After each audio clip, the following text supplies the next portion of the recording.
Assalamualaikum warahmatullahi wabarakatuh. Nama saya Septianis Yuni Ayunda, NIM 16, kelas akuntansi A. Pada video kali ini, saya akan menjelaskan mengenai materi Pancasila, yakni Pancasila sebagai sistem filsafat. Nah, sebelum masuk ke pembahasan Pancasila sebagai sistem filsafat, kita harus lebih dulu mengetahui apa itu filsafat. Oleh karena itu, pada pembahasan pertama, saya akan menjelaskan mengenai pengertian filsafat. Secara etimologis, istilah filsafat berasal dari bahasa Yunani, philosophia, philo yang berarti cinta, dan sophia atau sophos yang berarti kebijaksanaan. Secara harfiah, istilah filsafat mengandung makna cinta kebijaksanaan. Filsafat diartikan sebagai pandangan hidup seseorang atau sekelompok yang merupakan konsep dasar dari kehidupan yang dicita-citakan. Menurut salah satu tokoh filsafat Socrates, mendefinisikan filsafat adalah suatu bentuk peninjauan diri yang bersifat reflektif atau berupa perenungan terhadap azas-azas dari kehidupan yang adil dan bahagia. Artinya, bahwa manusia akan menemukan kebahagiaan dan keadilan jika mereka mampu dan mau melakukan peninjauan diri sehingga muncul koreksi terhadap diri secara objektif.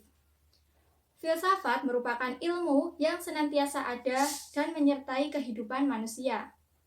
Dalam kata lain, kehidupan manusia senantiasa berfilsafat. Sebagai contoh, yang pertama, apabila seseorang hanya berpandangan bahwa materi merupakan sumber kebenaran dalam kehidupan, maka orang tersebut berfilsafat materialisme. Yang kedua, apabila seseorang berpandangan bahwa kenikmatan merupakan nilai terpenting dalam kehidupan, maka orang tersebut berpandangan filsafat hedonisme. Berdasarkan watak dan fungsinya, sebagaimana dikemukakan oleh Titus, Smith, dan Nolan, pengertian filsafat dibagi menjadi 4. Di antaranya yaitu, yang pertama, arti informal. Filsafat adalah sekumpulan sikap dan kepercayaan terhadap kehidupan dan alam yang biasanya diterima secara tidak kritis. Yang kedua, arti formal.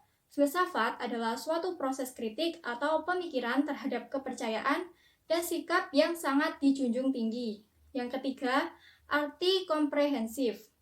Filsafat adalah usaha untuk mendapatkan gambaran keseluruhan. Yang keempat, arti analisis linguistik. Filsafat adalah analisa logis dari bahasa serta penjelasan tentang arti kata dan konsep. Yang kelima, arti aktual fundamental. Filsafat adalah sekumpulan problematik yang langsung mendapat perhatian manusia dan dicarikan jawabannya oleh ahli-ahli filsafat. Pancasila sebagai sistem filsafat telah dikenal sejak para pendiri negara membicarakan masalah dasar filosofi negara dan pandangan hidup bangsa. Pancasila sebagai sistem filsafat adalah suatu kesatuan yang saling berkaitan, bahkan saling berkualifikasi antara satu sila dengan sila lainnya, sehingga membentuk suatu struktur yang menyeluruh untuk tujuan tertentu. Pembahasan yang kedua yakni sifat filsafat. Yang pertama, sistem filsafat bersifat koheren, artinya berhubungan satu sama lain secara runtut, tidak mengandung pernyataan yang saling bertentangan di dalamnya. Pancasila sebagai sistem filsafat, bagian-bagiannya tidak saling bertentangan meskipun berbeda, melainkan saling melengkapi dan tiap bagian mempunyai fungsi dan kedudukan tersendiri. Yang kedua, sistem filsafat bersifat menyeluruh, artinya mencakup segala hal dan gejala yang terdapat dalam kehidupan manusia. Pancasila sebagai filsafat hidup bangsa merupakan suatu pola yang dapat mewadahi semua kehidupan dan dinamika masyarakat di Indonesia. Yang ketiga, sistem filsafat bersifat mendasar, artinya suatu bentuk perenungan mendalam yang sampai ke inti mutlak permasalahan sehingga menemukan aspek yang sangat fundamental. Pancasila sebagai sistem filsafat dirumuskan berdasarkan inti mutlak tata kehidupan manusia, menghadapi diri sendiri, sesama manusia, dan Tuhan dalam kehidupan bermasyarakat dan bernegara. Yang keempat, sistem filsafat bersifat spekulatif. Artinya, buah pikir hasil perenungan sebagai pra-anggapan yang menjadi titik awal yang menjadi pola dasar berdasarkan penalaran logis serta pangkal tolak pemikiran tentang sesuatu.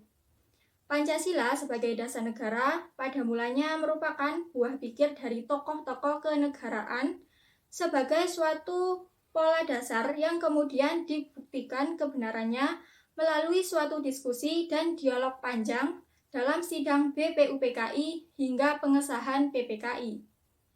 Pancasila memiliki dua istilah yang syarat dengan nilai-nilai filosofis, yakni yang pertama, filosofis Krenslek. Pancasila sebagai dasar filsafat negara, yaitu nilai-nilai filosofis yang terkandung dalam sila-sila Pancasila mendasari seluruh peraturan hukum yang berlaku di Indonesia. Artinya, nilai ketuhanan, kemanusiaan, persatuan, kerakyatan, dan keadilan harus mendasari seluruh peraturan perundang-undangan yang berlaku. Yang kedua, Pancasila sebagai Weltanschauung. Artinya, nilai-nilai Pancasila itu merupakan sesuatu yang telah ada dan berkembang di dalam masyarakat Indonesia yang kemudian disepakati sebagai dasar filsafat negara. Pembahasan yang ketiga yakni alasan diperlukan kajian Pancasila sebagai sistem filsafat. Yang pertama, Pancasila sebagai genetivus objectivus. Artinya, nilai-nilai Pancasila dijadikan sebagai objek yang dicari landasan filosofinya berdasarkan sistem-sistem dan cabang-cabang filsafat yang berkembang di Barat. Kemudian yang kedua, Pancasila sebagai genetivus subjectivus. Artinya, nilai-nilai Pancasila dipergunakan untuk mengkritisi berbagai aliran filsafat yang berkembang, baik untuk menemukan hal-hal yang sesuai dengan nilai-nilai Pancasila maupun untuk melihat nilai-nilai yang tidak sesuai dengan nilai-nilai Pancasila. Nilai-nilai Pancasila juga harus mampu menjadi orientasi pelaksanaan sistem politik dan dasar bagi pembangunan nasional. Pembahasan yang keempat yakni landasan ontologis, epistemologi, dan aksiologis Pancasila. Pancasila sebagai genetivus subjectivus memerlukan landasan pijak filosofis yang kuat yang mencakup 3 dimensi, yaitu ontologis, epistemologi, dan aksiologis. Yang pertama, landasan ontologis filsafat Pancasila. Menurut Aristoteles, ontologis merupakan cabang filsafat yang membahas tentang hakikat segala yang ada secara umum sehingga dapat dibedakan dengan disiplin ilmu-ilmu yang membahas sesuatu secara khusus. Landasan ontologis Pancasila artinya sebuah pemikiran filosofis atas hakikat dan raison d'être sila-sila Pancasila sebagai dasar filosofis negara Indonesia. Pemahaman atas hakikat sila-sila Pancasila diperlukan sebagai bentuk pengakuan atas modus eksistensi bangsa Indonesia. Sastra Pratejo menjabarkan mengenai prinsip-prinsip dalam Pancasila, yang diantaranya yang pertama, prinsip ketuhanan yang Maha Esa, merupakan pengakuan atas kebebasan beragama, saling menghormati dan bersifat toleransi, serta menciptakan kondisi agar kebebasan beragama dapat dilaksanakan oleh masing-masing pemeluk agama. Yang kedua, prinsip kemanusiaan yang adil dan beradab. Mengakui bahwa setiap orang memiliki martabat yang sama, setiap orang harus diperlakukan adil sebagaimana hak asasi manusia. Yang ketiga, prinsip persatuan Indonesia. Mengandung konsep nasionalisme politik yang menyatakan bahwa perbedaan budaya, etnis, bahasa, dan agama tidak menghambat atau mengurangi partisipasi perwujudan sebagai warga negara. Yang keempat, prinsip kerakyatan yang dipimpin oleh hikmat, kebijaksanaan dalam permusyawaratan perwakilan. Mengandung makna bahwa sistem demokrasi diusahakan ditempuh melalui proses musyawarah demi tercapainya mufakat untuk menghindari dikotomi mayoritas dan minoritas. Yang kelima, prinsip keadilan sosial bagi seluruh rakyat Indonesia. Didasarkan pada prinsip tidak adanya kemiskinan dalam negara Indonesia merdeka, hidup dalam kesejahteraan. Yang kedua, landasan epistemologis filsafat Pancasila. Epistemologis adalah cabang filsafat pengetahuan yang membahas tentang sifat dasar pengetahuan, kemungkinan, lingkup, dan dasar umum pengetahuan. Epistemologis terkait dengan pengetahuan yang bersifat sui generis, berhubungan dengan sesuatu yang paling sederhana dan paling mendasar. Landasan epistemologis Pancasila artinya nilai-nilai Pancasila digali dari pengalaman bangsa Indonesia yang kemudian menjadi sebuah pandangan yang komprehensif tentang kehidupan bermasyarakat, berbangsa, dan bernegara. Penjabaran sila-sila Pancasila secara epistemologis diantaranya, sila pertama digali dari pengalaman kehidupan beragama bangsa Indonesia sejak dahulu sampai sekarang. Sila kedua digali dari pengalaman atas kesadaran masyarakat yang ditindas oleh penjajahan selama berabad-abad. Sila ketiga digali dari pengalaman atas kesadaran bahwa keterpecah belahan yang dilakukan penjajah kolonialisme Belanda melalui politik divide et impera menimbulkan konflik antar masyarakat Indonesia. Sila keempat digali dari budaya bangsa Indonesia yang sudah mengenal secara turun-temurun pengambilan keputusan berdasarkan semangat musyawarah untuk mufakat. Sila kelima digali dari prinsip-prinsip yang berkembang dalam masyarakat Indonesia yang tercermin dalam sikap gotong royong. Yang ketiga, landasan aksiologis filsafat Pancasila. Istilah aksiologis terkait dengan masalah nilai atau value. Frondizi menegaskan bahwa nilai itu merupakan kualitas yang tidak real, karena nilai itu tidak ada untuk dirinya sendiri. Menurut Little John and Foss, aksiologis merupakan cabang filosofi yang berhubungan dengan penelitian tentang nilai-nilai. Landasan aksiologis Pancasila artinya nilai atau kualitas yang terkandung dalam sila-sila Pancasila. Penjabaran sila-sila Pancasila secara aksiologis diantaranya, sila pertama mengandung kualitas monoteis, spiritual, kekudusan, dan sakral. Sila kedua mengandung nilai martabat, harga diri, kebebasan, dan tanggung jawab. Sila ketiga mengandung nilai solidaritas dan kesetia kawanan. Sila keempat mengandung nilai demokrasi, musyawarah, mufakat, dan berjiwa besar. Sila kelima mengandung nilai kepedulian dan gotong royong. Pembahasan yang kelima yaitu esensi hakikat Pancasila sebagai sistem filsafat. Yang pertama yaitu hakikat sila ketuhanan terletak pada keyakinan bangsa Indonesia bahwa Tuhan sebagai prinsip utama dalam kehidupan semua makhluk hidup. Yang kedua, hakikat sila kemanusiaan adalah manusia monopluralis yang terdiri atas 3 monodualis, yaitu susunan kodrat atau jiwa raga, sifat kodrat atau makhluk individu sosial, dan kedudukan kodrat atau makhluk pribadi yang otonom dan makhluk Tuhan. Ketiga, hakikat sila persatuan terkait dengan semangat kebangsaan.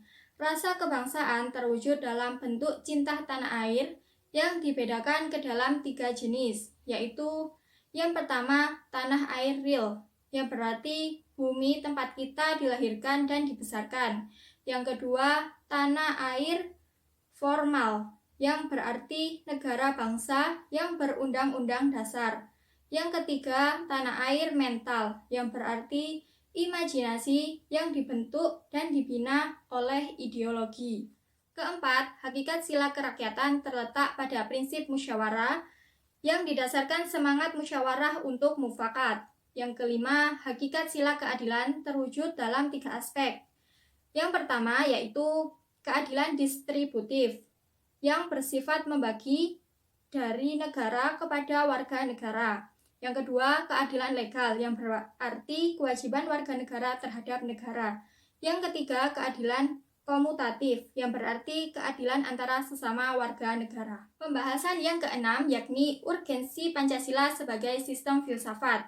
Urgensi dalam pengembangan Pancasila sebagai sistem filsafat meliputi 4 hal, diantaranya yang pertama, meletakkan Pancasila sebagai sistem filsafat dapat memulihkan harga diri bangsa Indonesia sebagai bangsa yang merdeka dalam politik, yuridis, dan juga merdeka dalam mengemukakan ide-ide pemikirannya. Yang kedua, Pancasila sebagai sistem filsafat membangun alam pemikiran yang berakar dari nilai-nilai budaya bangsa Indonesia sendiri, sekaligus mampu dalam menghadapi berbagai ideologi dunia.